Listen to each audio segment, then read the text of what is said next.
Ayurvedic couple Bhadresh भाई और दिव्या बहन, जिन्होंने अभी अभी पंचकर्म का भी प्रोग्राम पूरा किया है।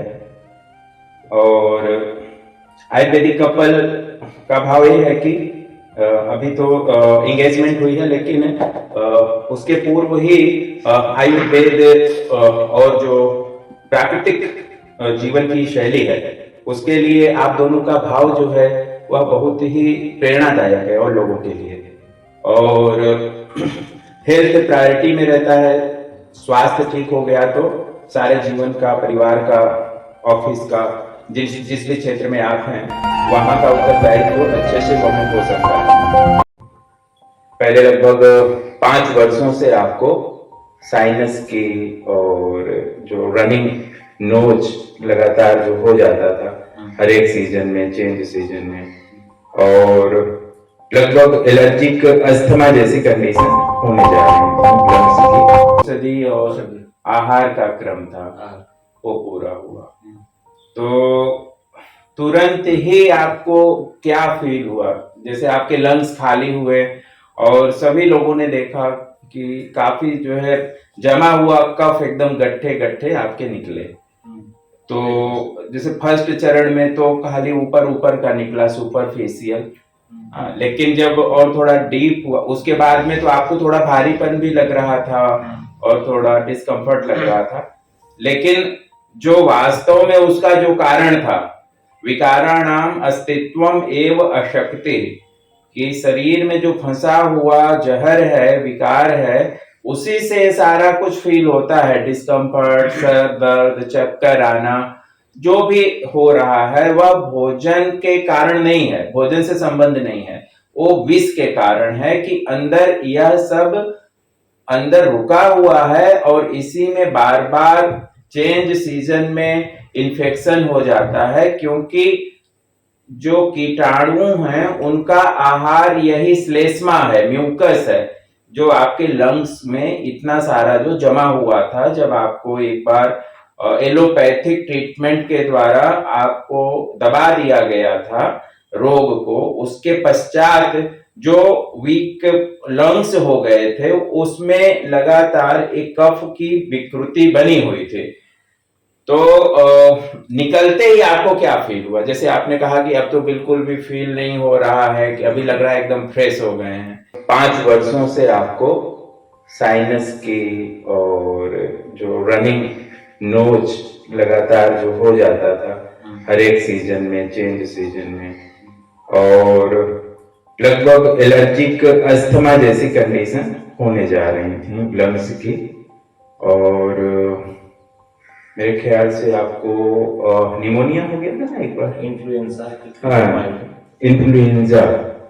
तो फ्लू भी है, एक प्रकार का इन्फेक्शियस डिजीज है। और उसकी जो एलोपैथी की ट्रीटमेंट हुई उसके बाद से लंग्स कमजोर हो गए और लगातार ये एलर्जिक कंडीशन रहने लगी थी। और हमारा सौभाग्य है कि आप दोनों ने बहुत ही समर्पण के साथ पूरे सिस्टम को फॉलो किया। आप दोनों ने एक साथ ही पंचकर्म प्रोसेस से अपने शरीर का डिटॉक्सिफिकेशन कराया है। तो आज आपको क्या अनुभव हो रहा है? जब आप आए थे, अंतिम दिन है आज, जो वमन विरेचन प्रोसेस का आज अंतिम दिन है, और पूरा लगभग जो है 4-5 घंटों में काफी जो है आपका क्लियर हो गया है, सिस्टम काफी क्लीन हो गया है। तो इसमें जो आपका जो पर्सनल अनुभव है वो आप थोड़ा लोगों को बता सकते हैं, क्योंकि सभी के शरीर के कंडीशन के अनुसार सबकी थोड़ी थोड़ी अलग अलग प्रक्रिया होती है ना? तो મારે કફ પ્રોબ્લેમ છે એટલે વામન કર્યા પછી વહેમી થઈ ગઈ, પછી જે કફ ને બધું પીક બધું નીકળી ગયું અને પછી અત્યારે બોડીમાં જે એકદમ રિલેક્સ ફીલ થાય છે, ફેફસા છે, પેટ છે, એ બધામાં અત્યારે એકદમ હળવાશ અનુભવાય છે, શરીર એકદમ ફ્રી થઈ ગયું રીતે. અને દવા સ્ટાર્ટ કર્યા પછી છેલ્લા 1.5 મહિનામાં માથાનો દુખાવો કે કોઈ પણ જાતની કોઈ તકલીફ નથી થઈ. કેમ કે એ પહેલા મને 4-5 દિવસે આમ કોઈ પણ માથું ભારે થઈ જાય કે એવી કોઈ તકલીફ થતી હતી, જે હવે પણ नहीं થતી. भद्रेश भाई की हिंदी बहुत अच्छी है, हिंदी का थोड़ा बता दीजिए। आयुर्वेद की दवा स्टार्ट करने के बाद थोड़े दिन जब दवाई लेना शुरू किया, उसके बाद दवा जैसे जैसे लेता गया, जो बीमारी थी मुझे उसकी असर भी थोड़ी थोड़ी कम होने लगी. और ऑलमोस्ट 1 महीने जितनी दवाई लेने के बाद पंचकर्म किया. पंचकर्म में 5 दिन घी की जो दवाई दी थी वो दवाई, और 6ठे दिन यानी कि आज वामन किया. और वामन करने के बाद पेट में से कफ है, पीत है, वो सब निकल गया. और निकल जाने के बाद शरीर में एकदम स्फूर्ति जैसा कोई संचार हो गया हो या एकदम रिलैक्स फील हो रहा हो. काफी अच्छा लग रहा है वामन करके. आयुर्वेद का जो सूत्र है, विकाराणाम अस्तित्वम एव अशक्ति, विकारों का, विष द्रव्यों का शरीर में जमा होना, उसके प्रभाव से ही शरीर में अशक्ति रहती है. जो शरीर में हम लेते हैं भोजन के रूप में, वह पूरी तरह से एब्जॉर्ब नहीं होता, क्योंकि विष पदार्थ पहले से ही वहां संचित हैं. तो नए जो पोषक पदार्थ हैं वह पूरी तरह से शरीर में स्थान नहीं पा रहे हैं. तो एक बार जब खाली हो गया तो पूरा शरीर इतना फ्री फील होता है कि 5 वर्षों में शायद कभी ना फील हुआ, एकदम जकड़न और ये जो तकलीफ थी. तो ये एक सर्जरी है, आयुर्वेदिक सर्जरी है, एकदम से ही उसके मूल को बाहर निकाल देना. और हाँ, जरूर जो है पंचकर्म के दिन बहुत ज्यादा मात्रा में भी निकल सकता है किसी को, और किसी को एक साथ बहुत सारा निकल सकता है. अलग अलग पर्सन का अलग अलग इसमें रिजल्ट होता है. इसलिए दिव्या बहन से भी हम पूछेंगे कि दिव्या बहन को थोड़ा स्किन एलर्जी थी, लेकिन कुछ अलग प्रकार थी. वो नए कपड़े पहने तो थोड़ा कुछ उनको एलर्जी कंडीशंस हो जाते थे.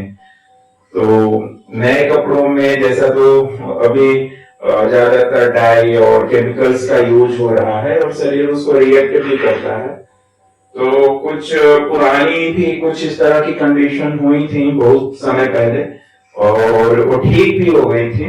लेकिन एक बार जब दोनों लोग जुड़े हैं तो पंचकर्म दोनों का एक बार अच्छे से हो जाए, इसलिए फिर एक साथ ही पंचकर्म की प्लानिंग करके आज इनका भी भद्रेश भाई के साथ में ही संपन्न हुआ है. वैसे तो दिव्या बहन बोले कि भद्रेश भाई को फर्स्ट अवार्ड दे दीजिए. उनका वमन के लिए जो है पहला पुरस्कार उनको मिलना चाहिए. ये जो आपको जो बीच बीच में जो चेंजेस होते गए और इसके साथ में शुरुआत में ही आपको फील होने लगा कि काफी कुछ मेरा शरीर क्लीन हो गया, जो आपने घी पान मतलब उस समय ही मुझे आपको अच्छा फील हो रहा था, तो हमें कोई कमजोरी वगैरह नहीं लग रही है.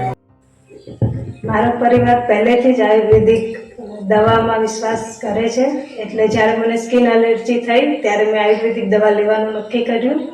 પછી 1.5 મહિના સુધી મેં આયુર્વેદિક દવા લીધી અને પછી મને સ્કિન ઉપર જે એલર્જી હતી એ થોડી ઓછી થવા લાગી. પછી નક્કી કર્યું કે પંચકર્મ કરવું છે. પંચકર્મ માટે મેં ઘીની દવા 5 દિવસ લીધી. પછી આજે 6ठा દિવસે વામન કર્યું. વામન કર્યા પછી જે વામન કર્યામાં ઘણો બધો શરીરનો કચરો બહાર નીકળી ગયો. પછી શરીરમાં સારું લાગે છે, એક અલગ એનર્જી છે શરીરમાં.